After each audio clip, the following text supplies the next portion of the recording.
All right, guys, welcome to another video. Today we're going to go over open field data on the second round of Arthur testing. Try Arthur as a primary, try Arthur as a secondary. I have to admit some of the stuff I was wrong about before, some surprises, there were a few, and some conclusions I drew after 2 rounds of testing. There's definitely more testing to be done. There's just holes in the stuff that I was able to do, but I did gain a lot more clarity on this. If you haven't yet, please like and subscribe to the video. It really helps out the channel. You probably should do a better job of asking for that in the front. So here we go. Right. As far as the testing, if you guys have never seen this screen, this is what the reports manager from Cubist Mics looks like. So for you can see how many reports were recorded, the actual KP ratio, how many sevs you dealt, how many sevs you took.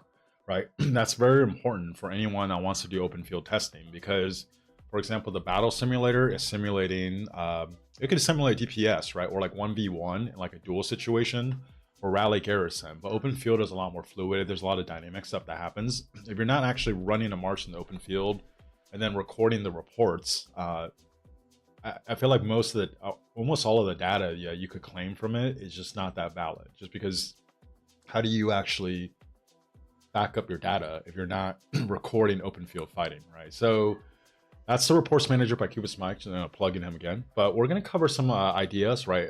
One of the ideas is establishing a baseline, which we'll cover a little bit more on the next page. We'll actually go over some of the equipment armament I use so you guys can see, okay, how good was the arch set, right? How good was the equipment? We'll go over the day 1 results, day 2 results of a Kingsland fight. It was a 2293, 1818 Kingsland, right? The day 1 fight was very different from the day 2 fights, and the results will show that. Then we'll bring in the previous results so we could tie in 3 days of results. And then finally, we'll draw some conclusions. All right, first is the idea of establishing a baseline. Okay, a baseline is very important because if you just show one report by itself, okay, this march traded 2-1. Okay, well, it traded 2-1. That's good, right? But if all the other marches are trading 4-1 and this march is trading 2-1, then that means it's subpar. But if all the other marches are trading, say, like negative, and this march is trading 2-1, and it's really good, right? So if you don't actually establish a baseline and then show the baseline relative to all the stuff you're testing over and over, the results aren't that valid because there's no way to really place the results relative to another consistent baseline, right? So whenever you see testing, it's very important that whoever's doing the testing actually shows a baseline, and then whatever they're testing relative to the baseline to get a gauge of how good or how bad something is, right? Or another way to think about it, right? Like, oh, this guy averaged 25 points per game in a basketball game. Is that good? Yeah. Well, it was in the CBA, right? The Chinese Basketball Association, where like a washed up old Stephon Marbury was averaging like 40 points per game. Then 25 is like, okay, but it's not as great as it is if you're, say, in the NBA, right? Second is a statistically significant sample size, right? So like I showed you, talked about earlier, the reports manager actually tracks a number of reports. What I notice is, depending on the type of fight and how often I have to march, sad face, all that stuff, I'm getting somewhere between like 80 to maybe like 110 reports per hour on average if there's fighting. Okay, so for me, I think once you start getting to about 100 reports, I'm a little bit more confident in the data, right? Like 100 reports, about an hour of fighting. Okay, you're pretty confident. If you start getting over like 200 reports, now there's less variance. I'm starting to get more and more confident in the data. Now, it's important that I bring this up because some of the testing I was doing, especially with Arthur Primary, just because I had a limited amount of time, I couldn't even get up to 100 reports, right? So I'm the first to acknowledge like there's variance here, right? Because I didn't have enough reports, it's kind of it's interesting, but you could definitely play that same march for a lot longer and get some different results. All right, third, let's talk about the 3 legs of testing. I presented this in my previous video. I think whenever you're doing any kind of testing, you have to cover 3 aspects, right? One is the stats. So the stats, the reports manager covers that, right? Because that's just there's no wiggle room for that. Like, this many reports, this many average sevs, like all that stuff. Right, but then there's like the eyeball or the field tests, right? So for example, maybe the stats will show one thing, but I personally know that during this fight, there was like a 30-minute window where we were trying to pop a building flag, right? So then the war lead was just telling us, hey, just push in, be aggressive, or even like just turn on attack march and then target the center of the ball, right? So you just do that over and over and over, and let's just say you pop that flag. Then you start looking at the reports, and then we're just really negative for 30 minutes. Well, guess what? The reports or the stats are actually going to show a really negative result, but you actually know the context because you were playing the account, you know what happened, right? Where another one is like maybe there's a couple scenarios where March just got out of position and it just got popped, right? But when you played well and your March was on the field for like a good 15 to 20 minutes, and then you look at the reports, that shows a different story, right? So there is like a feel or eyeball test that the stats don't necessarily cover, and only the person that's playing really know what happened, right? Or like when you're looking at the reports, or you just like you're playing on the field, you notice like all your marches are like white, but there's just one march that consistently ends up in yellow, even though it didn't get out of position, right? You can just tell it's squishier, right? That's not something that's necessarily going to show up on the stats, but the eyeball test is going to show that. Or maybe you're using Luce Alex and you like how quick it is, whereas like you're using Luce William Wallace and just feels sluggish and slow. All right. Again, the stats won't show that. Third and finally is theory crafting, right? So there's a lot of stuff in this game where the stats won't show it. Like so, for example, Alex's expertise, one of the best in the game, makes 3 targets in a circular area take 30% more damage for 4 seconds. One of the best expertises in the game, right? But the stats aren't going to show it, like how much it's benefiting other people or how much it's debuffing an enemy. There's a lot of marches like that where the stats might show one thing, but then you have to also understand game mechanics and theory crafting and then piece all of these together, right? So I think a really good way to test or do your analysis is 1, there's the stats, 2, there's the eyeball or field test, and then 3, there's theory crafting. And obviously the eyeball test and the theory crafting is more a person's opinion, right? You could try to use math to justify, but it's still a person's opinion, which is why there's a lot of debate amongst the community. So overall, even if you had a testing, it is still going to be heavily influenced by your opinion, and it's okay, right? It's like that's kind of the best we could do right now, but there's no like universal thing where this is just so clear cut. That's why there's people that strongly disagree with me about Luce Alex, even though I have my opinions about it. First, let's go over PTI's equipment. PTI is a cracked out account in 2293. Right, 7 marches. I'm just showing 3 here because you can see the first calf set and the second calf set, right? Both are really good. Obviously, the first calf set is better, but the second calf set is like not that far behind, right? So like they're at least comparable to a degree. And then on the bottom left, you can see the wedge calf set versus the arch calf set, and the wedge calf set is noticeably better, right? Not only do you have a special, but like it has higher stats. It's just like a tier better.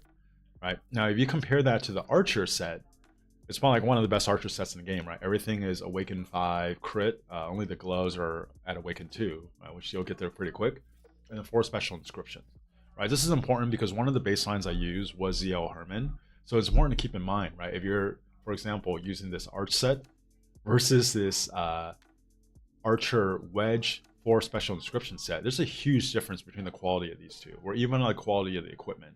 Right, so when I say like, oh, this is better than that, even though it looks kind of close, a lot of times I'm keeping in mind the discrepancy in equipment and armament. I'll bring those up as I'm showing the data. All right, so day 1, when I logged on, everything was free burning, right? There was like no enemies on, they were hiding their cities. They were kind of trying to ball up somewhere, and then like if you formed a group with your buddies against like the enemies that balled up, you would just destroy them. That was it. It was just chasing kills on the enemy territory. When I logged on, to be honest, I thought Kingsland was going to be over in the next 2 hours, right? The last 2 hours, though, 1818, they're a Viet Kingdom, and they started waking up. More and more numbers came on. It was actually pretty even ball fighting, right? So that's kind of the nature of the first day of fighting.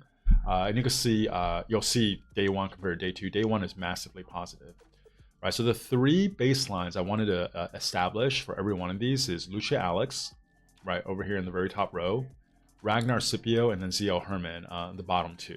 Okay, you can see for all 3 of those, I ran well over 300 reports. I'm pretty confident in that data. And then like day 1, day 2, and even the previous testing, you're going to see there's a consistency of those 3 marches because those 3 marches, for the most part, are not changing. Day 1, I really wanted to test Arthur primary, right? So you can see Arthur Philip, Arthur Nevsky, Arthur Takeda, William, and Belly.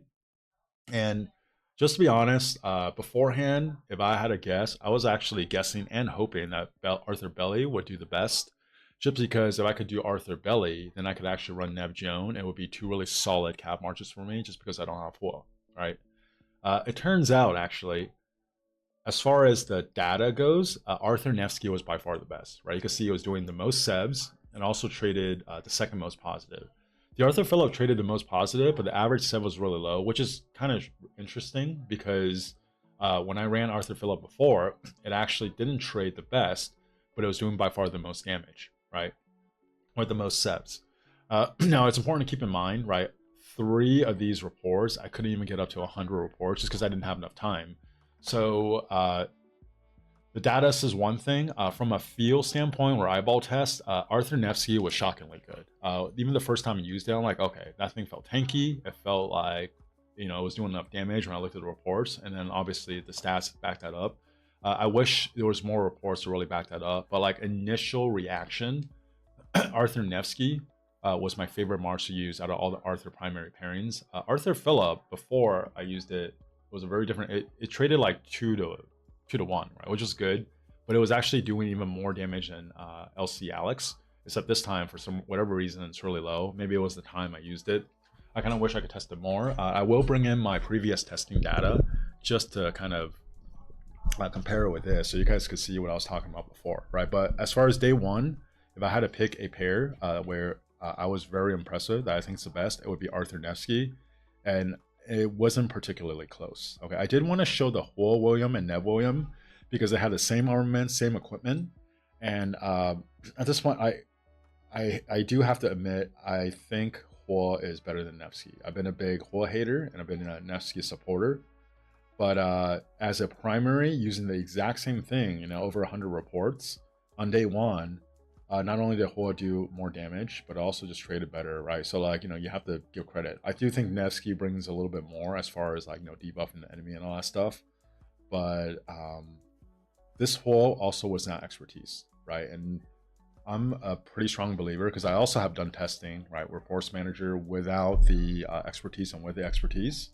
And with the expertise, was just doing more damage. It was trading better. And this Huo was actually not expertise. And I do think if it was expertise, the difference between Huo and Nevsky will actually be even bigger. Day 2, the best way I could describe it was just 5 hours of getting your ass kicked on the field. We were losing like 9 out of 10 ball fights. And then they were very aggressive. And then, sometimes we had to suicide in to try to like pop like a building flag and stuff like that, right? So you can see, I'll just scroll back between day 1 and day 2. You can see the KP ratio for day 1, and then you can see the KP ratio for day 2 were much lower, right? I still have the 3 baseline, Luce Alex, Ragnar Scipio, and ZL Herman, so you can kind of see how they did. This one I didn't get to test nearly as many pairings just because by this point there wasn't enough calves to run 3 calves.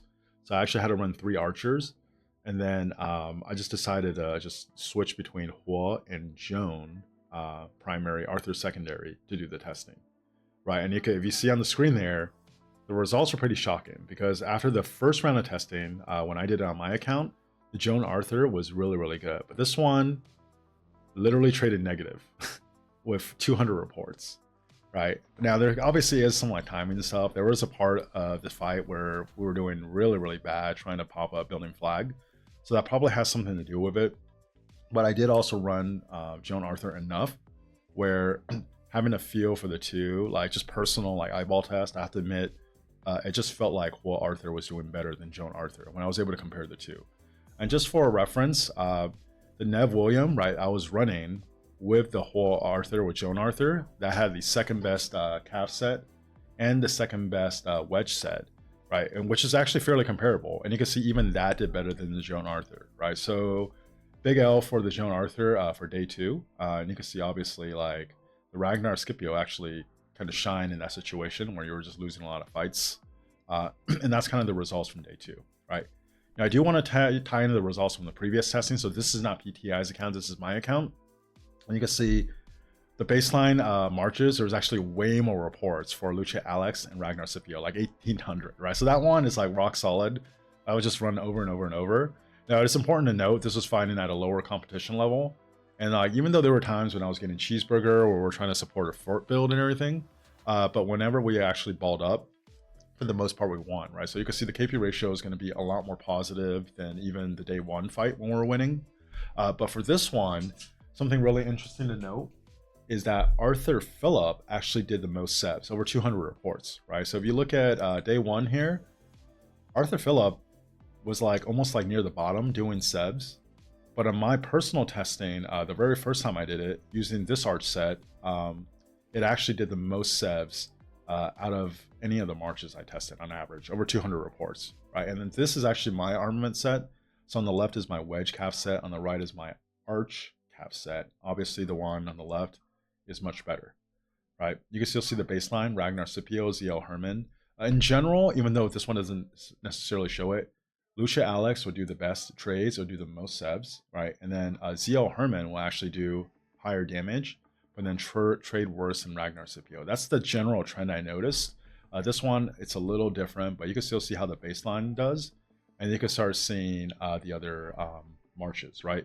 It's important to note here, I know in the community, there's a big push for Arthur William. I use that march for 684 reports with an arch set compared to the Phillip.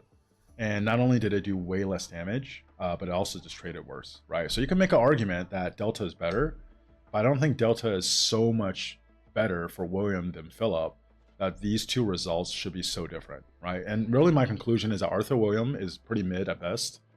There's just better marches that you could use behind Arthur Primary to get results, right? And then for reference, when I was running this Arthur William versus a Nevsky William, the Arthur William had worse armaments, right? Because it was running Arch.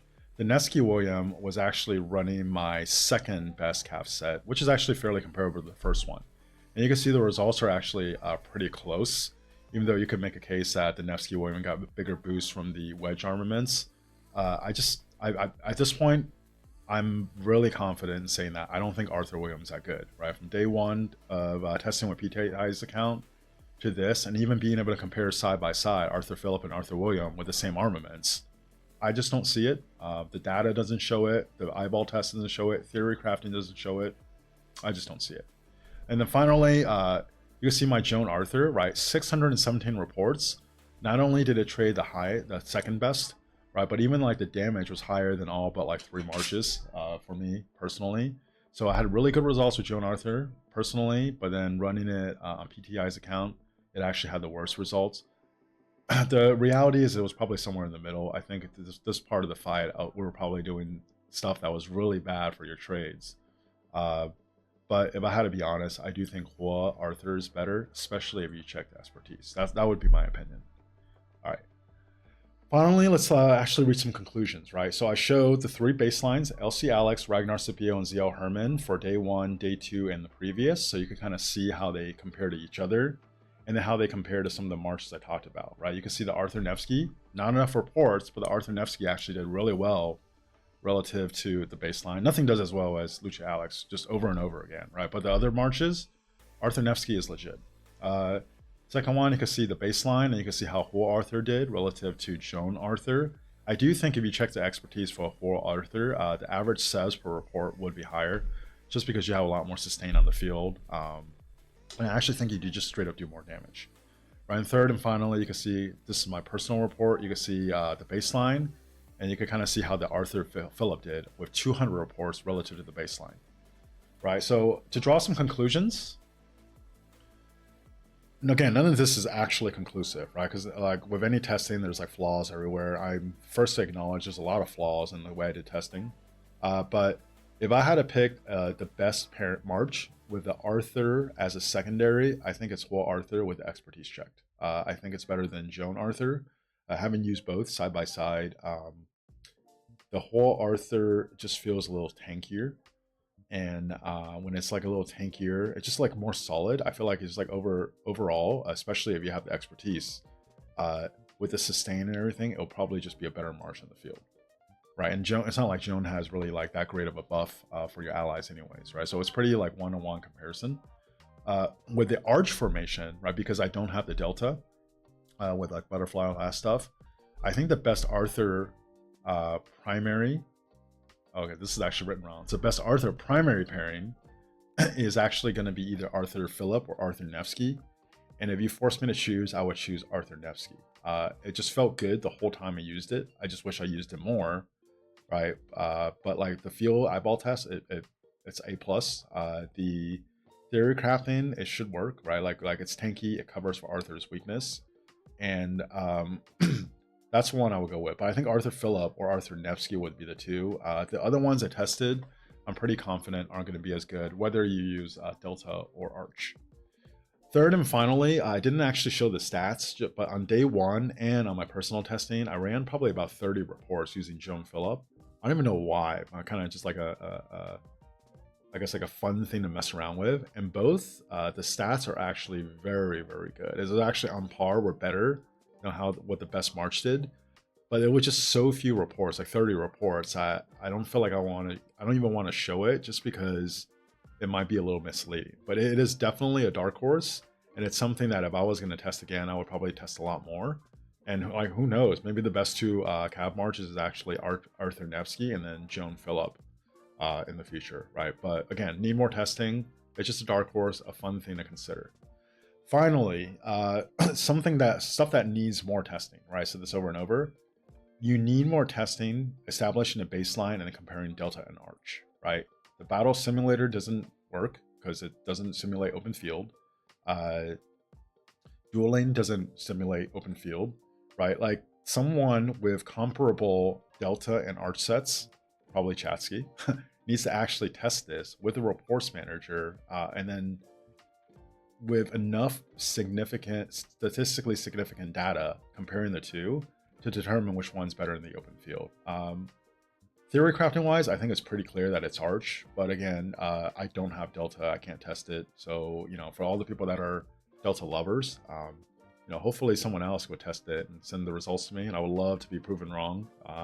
Then I would actually admit it, and then, I'll make a video admitting it and showing it. And then the other one is I would like to see more testing with Arthur Nevsky. It was 60-something reports. The field test was good. The stats were good, but it just wasn't enough to be statistically significant for me to say it with like full confidence. But based on the testing I did get to do with Arthur Nevsky, it was very, very good. And I think that's probably the best Arthur primary pairing. All right, again, if you watched all the way to the end, you haven't yet, please like and subscribe to the video. Thank you guys for watching, and I'll talk to you guys next time.